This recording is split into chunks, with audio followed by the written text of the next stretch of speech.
Welcome to A Lunch with Biggie, a podcast about small business and creatives sharing their stories and inspiring you. My guest today was in a pickle, but she didn't relish in it. She dilled with it, and it's making pickles that matter, which makes her a big dill. Please welcome the owner of Liv's Gourmet Pickles, Liv Sain. What's going on, Liv? Thank you. Good. How are you? I'm doing well. Thank you so much for coming on. I appreciate it. Thanks for hanging out with me during a lunch break. I always love to ask the question, what's your go-to lunch or sandwich? Ooh, my go-to lunch or sandwich? Yeah, either or, because obviously I'm the sandwich guy, but I do eat other foods, so I tell people I don't ever, we're not strictly on sandwich. A lot of my guests tend to go sandwich, but I'm open. I try to eat healthy, so I make a lot of my salads myself. But the funny thing is I will only eat a sandwich for lunch. I will not eat it for dinner. Okay. I'm very picky and weird about that. I only eat certain foods at certain hours of the day. But yeah, my favorite sandwich, I always go for Publix sub. It's my go-to. So, and and obviously I'm all about small businesses plugging their product as well. So let's go with, so when you have a Publix sub, is there a particular pickle, Liv's Gourmet Pickle, that you actually put onto the sub, or maybe cut up and then put over the sub or whatnot? Yeah, I'm a pickle snob now, so I refuse to eat anybody else's pickle. I won't. I will put my Liv's Gourmet dill pickle on a sub. And a lot of the times when I'm at markets, I'm always gravitate towards hot dogs. So I always get a plain hot dog and I always put my pickles on the hot dog. Oh, I like that. Yeah. Do you use your habanero one of your habanero pickles on it, or no? I actually hate spice. I make spicy pickles, but I don't like spice. I just go for the sweet pickle or the classic dill. Okay. I love that. So I mentioned in the intro, obviously, that you were in a pickle. Can you tell people how you started Liv's Gourmet Pickles 3 years ago? I can. So how I started the business and when I started making pickles are actually two different stories. I have been sober for 2.5 years. And prior to getting sober, I was making pickles just for fun. I had food allergies. I had a lot of crazy symptoms that we didn't know what was causing it. And it turned out to be food allergies. So I started making my own food. No preservatives. I had to do gluten-free, soy-free, dairy-free. So I just made cucumbers, pickles for fun. And I had a bunch of cucumbers in the fridge, English cucumbers. Started making pickles. And I posted one picture on Facebook. And I just said, love making pickles. Wasn't trying to sell, wasn't trying to do anything. And I sold 40 quarts of pickles that week. And the funny thing is, I love cooking. So I was really into the food styling. So I would post pictures of me taking my time, food styling, and everyone wanted the pickles. It was kind of funny. I never got hired for my actual food.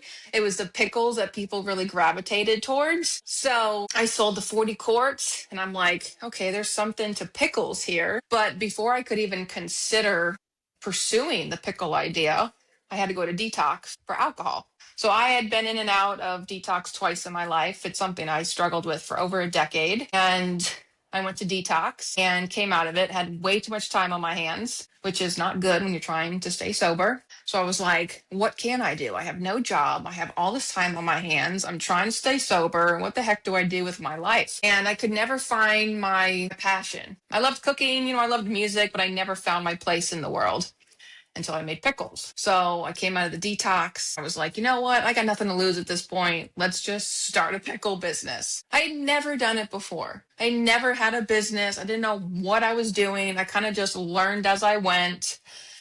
And I did my first market within 30 days. I got my business license. I got my food permit. I got my insurance. I did everything that I was supposed to be protected. I did my first market.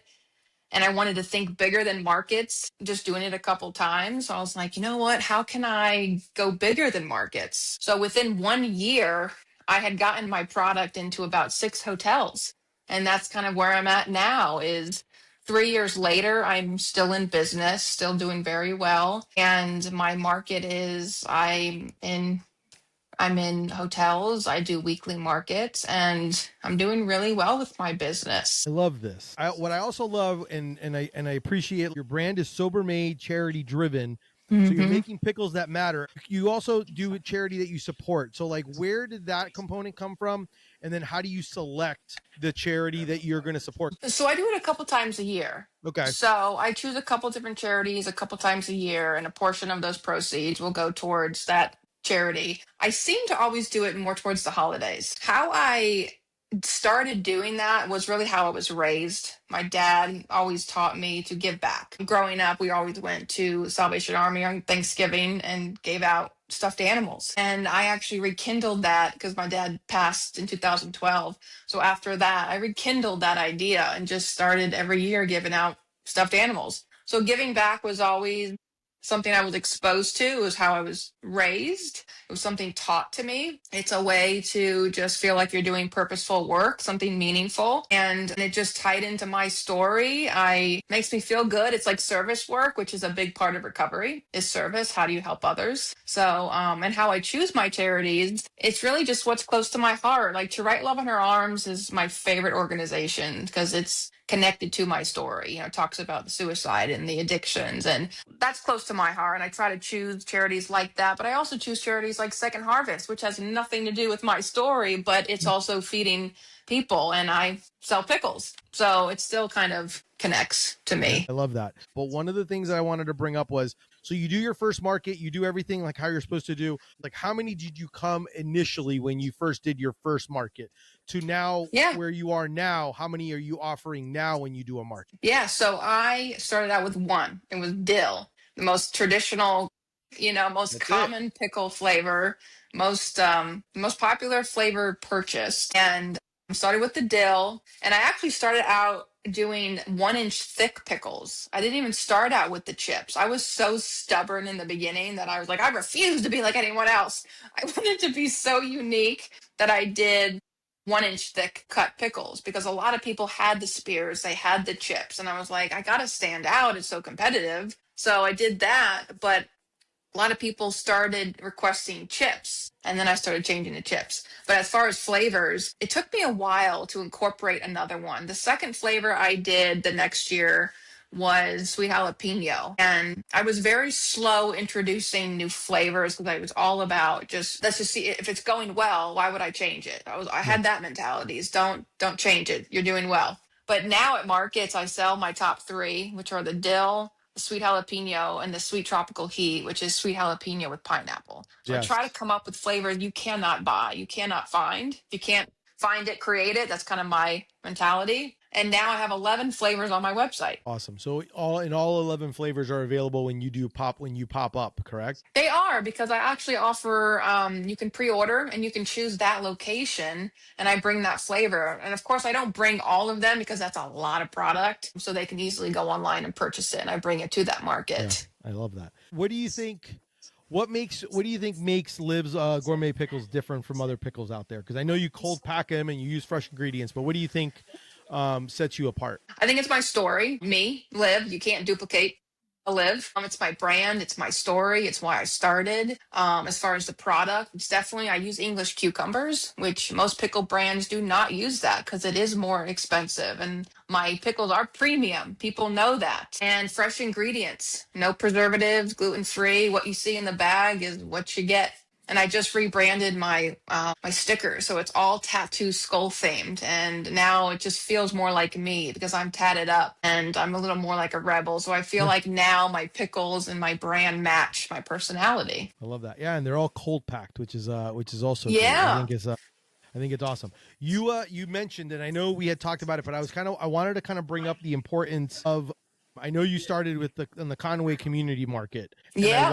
I wanted to kind of talk a little bit about the importance of markets like this to be able to do, because obviously this gave you an opportunity to come up with an idea. Obviously you did everything that you needed, like legally, to kind of be able to sell Hmm. food, but you came up with an idea to kind of be able to test it out. And I wanted to bring up the idea of that aspect of like you when you first tried to do it, the importance of having these type of markets to be able to kind of Hmm.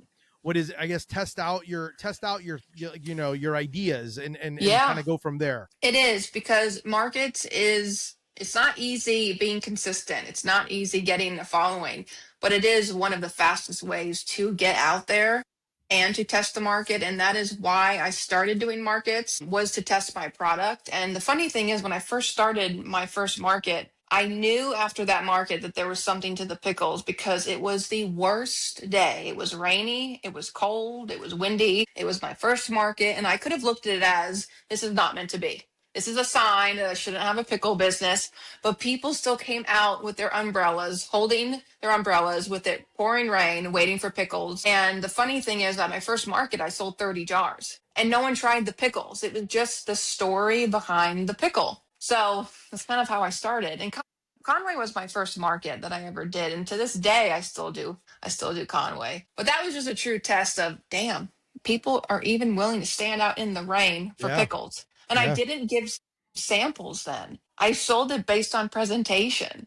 And that was another thing that was different. I was stubborn. I refused to give samples because it's like, well, you can't test a steak at a steakhouse. You can't really test a whole lot when you're at the grocery store. So why is this any different? But that was a learning process for me.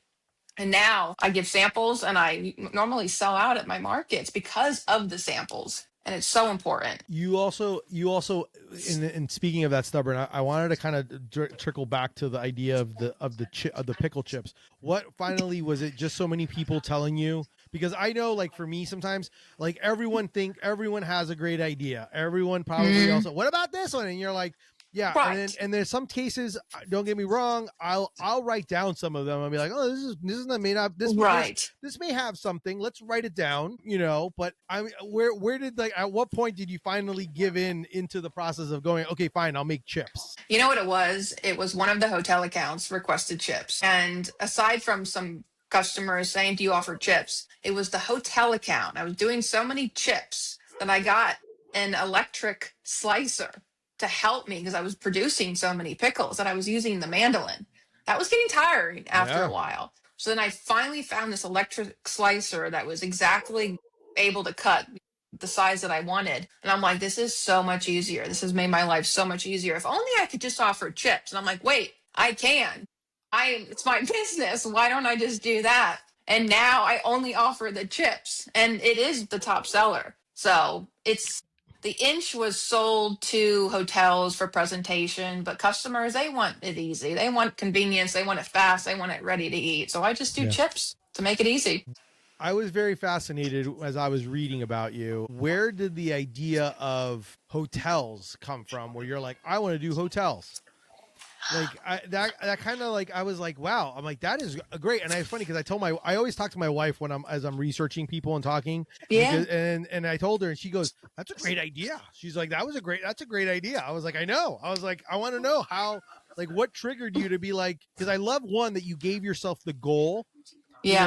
to be able to do it. Like, hey, I want to do this. But I Right. was very intrigued by the aspect of what was the thing that you said? Because it wasn't like, hey, I'm going to be in like shops or, food boutiques Yeah. or whatever. It was like, I want to be in hotels. Yeah, I have. My thinking came from my dad for sure. My dad had the think big, think bigger. It can get a little annoying at times because it's like, when is it enough? But it's good because I always have another goal in mind. Growing up, my dad was in the hospitality industry, so I was really exposed to that. I worked in hotels, so I saw how high volume it was. So for me, it was just thinking big, just thinking bigger than markets. Where can I take this? And that's where hotels came into play. That's really cool. I love the fact of that. Not to give trade secrets, but I am kind of curious. Well, I'm assuming maybe a basket or some form of pickles showed up and being like, hey, I'm interested. And you kind of do you want to sample my pickle, type of thing, like chips, to kind of let them know. I'm assuming that kind of went into it when you were trying to, like, especially you were trying to get into shops and stores. Yeah, a lot of cold calls, cold emails, and it was just those couple people that responded, gave me a chance, loved the story. And it's funny because the one hotel account I did land, I walked into it because I was so used to rejection. I was like, oh, this is such a waste of time. They're not going to want it. I was already preparing myself for a disappointment. And it was that opportunity that came through that I still have to this day. So it's one of those things where you just never know when you're going to get that yes. You get so many no's before you get a yes. So Totally I get just that. can't give up. Just got to keep going till that miracle happens. Exactly. I want to know a little bit more about. There's a saying that you say often is, once a pickle, never a cucumber. And I know, Yes. I kind of want to learn, I'm kind of curious on the journey, obviously the journeys of being sober and a journey of a business, or I'm kind of curious if there is some form of parallels to some of these things that you go through, but I know it's a journey, and it's never an easy journey either way. So I want to know a little bit about some of the lessons that you've learned about yourself, but also kind of like things that you may have seen that kind of are similar to someone having to battle, addiction, sobriety, and then also at the same time having that difficult life of being, an entrepreneur and being, a business owner. Shit. That's very good question. Thanks. I have to really, God, I got to think about that You because can think about it. I need to think because recently I have been doing writing, a lot of writing. I've noticed And very deep writing, by the way. yes, Yes. very deep. I don't know what I want to do with it. If I want to turn it into videos or a book one day or even like a speaking platform. I don't Yeah. know. But I've noticed there are a lot of parallels. Everything I go through in recovery is very similar to what I go through in business. It's like such a big question. So I'm trying to like really No, narrow it that's okay. down of like what I've learned. So like for example, one of the lessons in recovery, it's the same as business. It's either grow or go backwards. So that was another thing was the growth is I put in recovery. I've learned that when you stop growing, you risk relapse. The same goes for my pickle business. If I stop creating and improving, I'll get stuck. And that's why I keep learning, experimenting, and bringing new flavors to the table. Growth keeps me alive, both in sobriety and in pickles. So that's one of the examples of like the parallel of recovery and my business. Yeah. So that was one thing that I did right. And the other thing that I wrote was protect what makes you different. Real quick, in the early days of my business, one of the biggest challenges wasn't just making the product, it was selling it.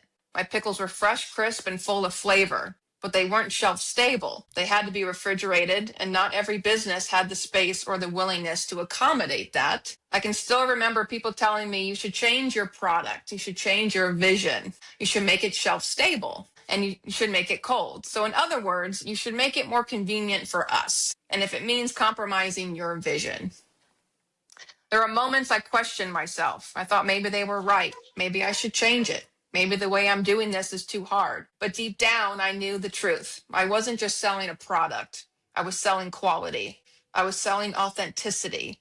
And if I changed it to fit someone else's idea of convenience, it wouldn't be mine anymore. So, those are two examples of the connection of recovery and business for me. I have more ideas like that.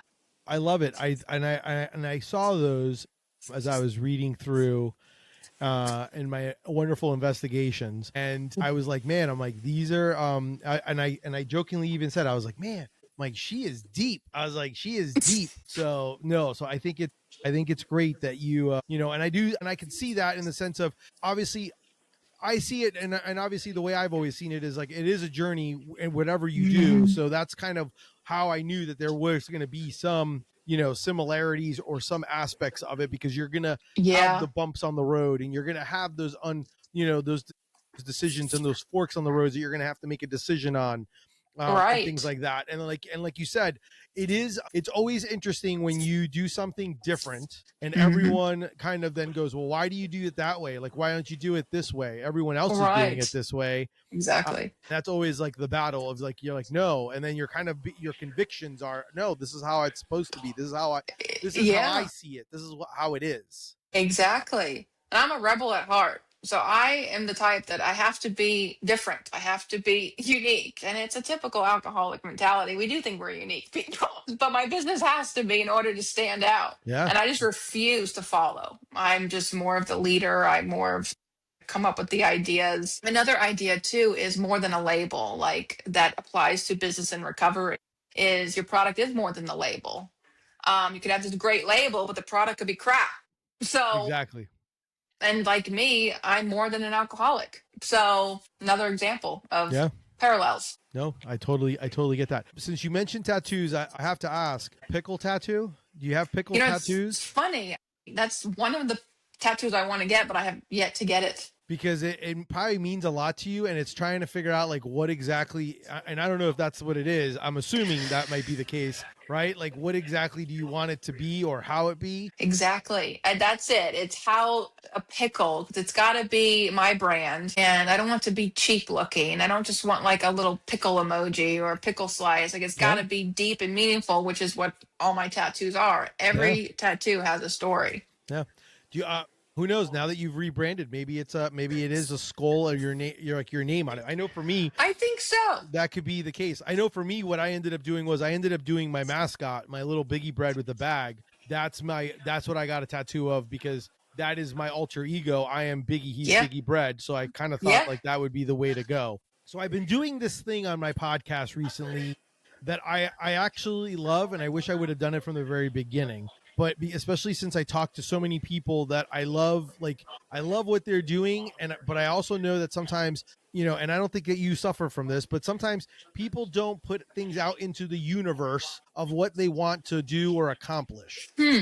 So Yeah. I want to talk into, I want you to be able to talk into the universe, and I want you Yeah. to give me, I what do love you that. want to put into the universe for Liv's Gourmet Pickles? Let's I put it love out there. that. That's such a great idea because I'm a big believer in manifestation, Yeah. and putting it out there. So my dream is actually in 2026. My dream is to have pickle vending machines all over Orlando. So my dream in 2026 is to at least have one vending machine in one high foot traffic area. And a bigger dream, yeah, it would be nice in City Walk or like a Disney Springs. That's thinking really big, but Yeah. hey, why not? Throw it out there. Yeah. And because I don't want the whole storefront, I don't want the brick and mortar. I've seen a lot of people do that. It's a lot of work. It's a big financial risk. It requires a big team. I'm trying to think simple. I'm trying to think more into the future. And vending machines are very popular.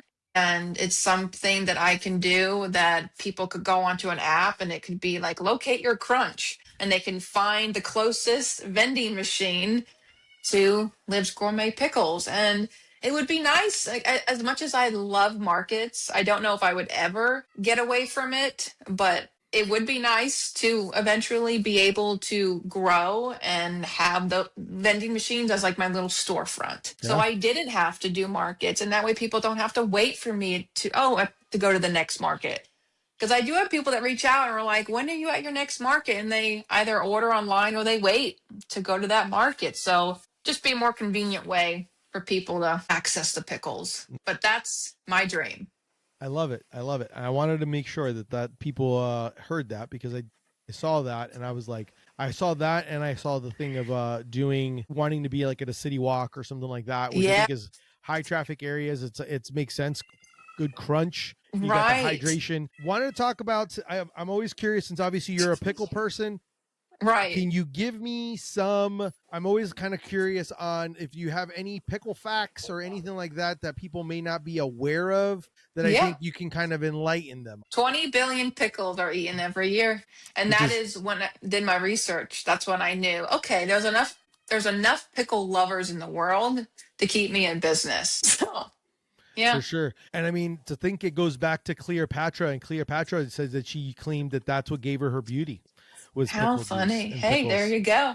Yeah. I love It it. goes back. It goes back all the way down to like Mesopotamia is like with that what it is. And then I don't know if you know this, but I love a good. I just love like silly facts. Supposedly, in a pickle was inspired by or started by William Shakespeare. Interesting. In I a did pickle. not know that. Yeah, I did some pickle facts. I was like curious on pickles, so I was curious. I was just like, That's so I awesome. just did like top 10 pickle popular or famous pickle facts. And that one what I caught my love eye that. was the Shakespeare one in a pickle because I was like, Yeah, who would have thought? Obviously, he said it in a totally different way than in a pickle, but it was that's kind of where it came from, the idea for it, which I think is great. that is so cool. I did Yeah, not know that. yeah, definitely something. What advice would you have for someone wanting to start something? Stick to your vision. Don't listen to others unless, of course, it is, good advice. I mean, there's certain things that I would hear. I'm like, what? But there's certain things that you hear that you need to put your ego aside and not be so stubborn, like what I did with the whole samples and everything, and changing my size of pickles, but I didn't change my vision. That's something that I stayed true to myself. And when I first started, there were people that laughed. Oh, a pickle business. I still get people nowadays who are like, you still make money doing that? Well, yeah, what else would I be doing? It's not a hobby, but stick to your vision, stay true to who you are, and don't let anyone compromise those values. And consistency. Consistency is very important because it is so easy to want to give up. It is so easy to get discouraged by the amount of no's, by the rejection. But if I would have listened to others, I wouldn't be where I am today, and I wouldn't be sober. But yeah, don't give up before the miracle happens. That's like that's my mentality I like that. in sobriety and in business. Yeah. Yeah. And also consistency, and obviously, especially in your world, consistency in product is Exactly. a huge one. You know, Yeah. it's very easy to, as you grow, to kind of taper off and go a little cheaper or do a little thing different. And Exactly. and that's always a tough one where people don't understand and don't grasp it. And sometimes, and I don't know, sometimes, and you tell me if you feel this way sometimes, like sometimes you do the extra things because you want, because you feel it, because that's like, this is what my brand is. This is what my vision is. This is what it's supposed to be. And people will question and sometimes be like, well, why do you do it that way? You could just do it so much cheaper or so much easier this way. And all the extra work and effort, but you do it because there are some people that do appreciate it. Not that you maybe do it for those people, but you do it because it keeps with your vision of what you're trying to do. It's true. And that's why I stand out, and that's why I get the reaction I do from people, and that's why I have the customer base that I have, because I've been consistent in my quality. I refuse to change the quality. If anything, I am just upgrading things. So yeah. I love that. I love that. On the flip side, what advice do you have for someone wanting to stop or needing to seek help? Like if they're in a bad situation and they kind of need to, you know, what advice would you give them for like, hey, I want to stop doing this. I need to be able to kind of take those steps to get in a better path. So for me, because that's the only thing that I can speak on. Yeah. Is what helped me get sober was finally having enough of my own behavior. And I had tried many times, but it's when you finally have enough. It's when you look at your behavior as unacceptable. You can't change for others. It never works. It might help, it might inspire or get things going, but it does not last. And I think it's important too for people who love an addict. They're never going to change for you.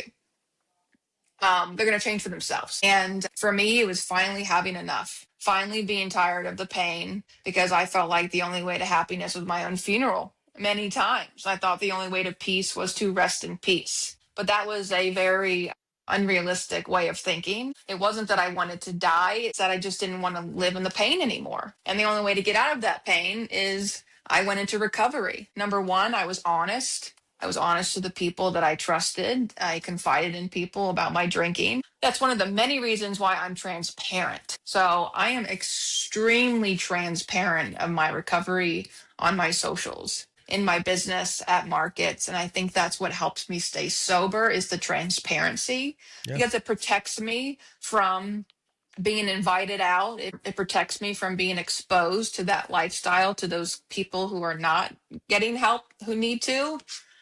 It hopefully inspires others to want to get sober, and it keeps me clean because I'm putting it out there. I can't talk about and preach the sober life and then they see me at a bar next weekend. Like, it just doesn't work that way. Yeah. For me, it's integrity. Yeah. So I'm all about being honest about who I am and what I do, even behind closed doors. So my advice would be find that one person that you can confide in. I do believe in AA. I'm not as active as most people. It's a resource for me. So what helps me stay sober is the things I do on a daily basis, is my business, being spiritual, and never wanting to go backwards, which goes back to that question you asked. What does that mean? Once a pickle, never a cucumber. It's because I never want to go backwards. I never want to go back to being the cucumber. I want to just keep moving forward, because if I go back, I will lose it all. It's just a matter of time. Yeah. And it's not worth it to me anymore. And what helps me today is being in a healthy, happy relationship, having friends who support me, family who supports me, and just being extremely protective of my surroundings. And which is what I said earlier, protect what makes you different. I'm protecting myself. I love that. Where can people follow you? Where can they enjoy your pickles and get some merch? Sounds good. So you can find me livsgourmetpickles.com. I accept all orders online, local pickup, local delivery, and then I'm on Instagram and I'm on Facebook under Liv's Gourmet Pickles, and that's where I post all the events that I'm going to be at, and I always bring my merch with me along with the pickles. I love that. Liv, I truly appreciate it. I know we've been following each other for a while, and I'm glad we got a chance to finally see each other in person in real life, and then also actually Me too. get to actually do this. So I really appreciate you taking the time for it. I think a lot of people will appreciate this. I was very excited when I saw a few months ago when I saw a few things, a few articles and a few things pop up about you. I know you've won some foodie awards for best vegan, vegan snacks and vegan foods and stuff like that. So I Yeah. just think it's great. I'm excited. I'm excited to see pickle vending machines maybe 2026 and beyond. I think you got something there. So I definitely I'm looking forward to seeing that iteration and that happening for you. So I'm super excited. Thank you so You're much. very, very welcome. That's our show for today. Thank you so much to Liv for being on, from Liv's Gourmet Pickles for being on and having lunch with me during my lunch break. Make sure to check them out online. If you see them at a market, definitely sample, buy some pickles. Pickle juice, folks, great for hydration. Great for hydration. And with all those special flavors and how it's nicely cold packed, it's going to be delicious for you. So definitely make sure to enjoy that. If you enjoyed the show, make sure to subscribe. Make sure to tell your friends. If you see a guest or hear a guest that you think inspires you or could inspire someone else, share that guest, because everyone's got a story that everyone can listen to, and maybe that story is the one that's going to get you to actually do something that you're excited to do and inspire you. If you want to support my brand, check out Deli Fresh Threads and do some shopping and tell your friends on that. Thank you. Until next time, keep eating sandwiches and follow your passion. Thank you so much, everyone.